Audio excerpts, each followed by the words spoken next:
Next time your customer can't make up their mind, ask them to think about it. Hello everyone, John Tabor from UDS. I bet I know what you're thinking, I've lost my mind. But consider this, if a customer's thinking about it, that creates an advantage. To prove it, I have a question for you. How much time do you spend thinking about a product or service you don't want or need? I would guess you're thinking 0. Thinking about it means maybe, but the customer just doesn't have enough information or doesn't see enough value to say yes and enroll now. When the customer gives you a postponement objection, and for this example we'll use vehicle service contract, such as, I would need to talk to my wife, or do I need to buy it now, or the ever popular, I need to think about it, you could say, I understand, Mr. Customer. You don't want to spend the money if the vehicle service contract isn't right for you. Please share with me, what is it about the vehicle service contract that concerns you? And that works. But sometimes the customer will just repeat that same postponement objection to you. If they do, try this. Mr. Customer, I understand. You want to take a little time, think it through. Weigh the pros and cons before you decide. Is that right? Customer says, that's right.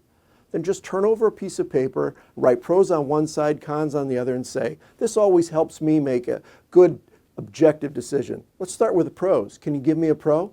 Customer says, pays for my repairs after the factory warranty's over. Then ask for another. Help them complete the list of pros by suggesting pros if they get stuck. Continue until you have about 10 or 12 pros. Then ask them about the cons. What are some cons, Mr. Customer? Customer says, it's expensive. You ask anything else? Well, I'm not sure if I'll ever use it. Anything else? Well, most likely they'll have 2, maybe 3 on the con side.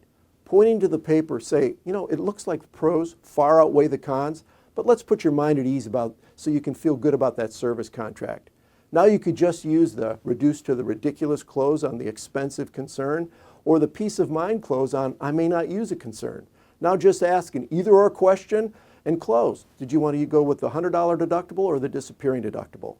Benjamin Franklin made this method for decision making popular over 250 years ago.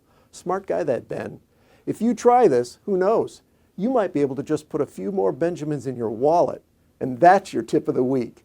Email me at jtabor@udsdealerservices.com for a transcript.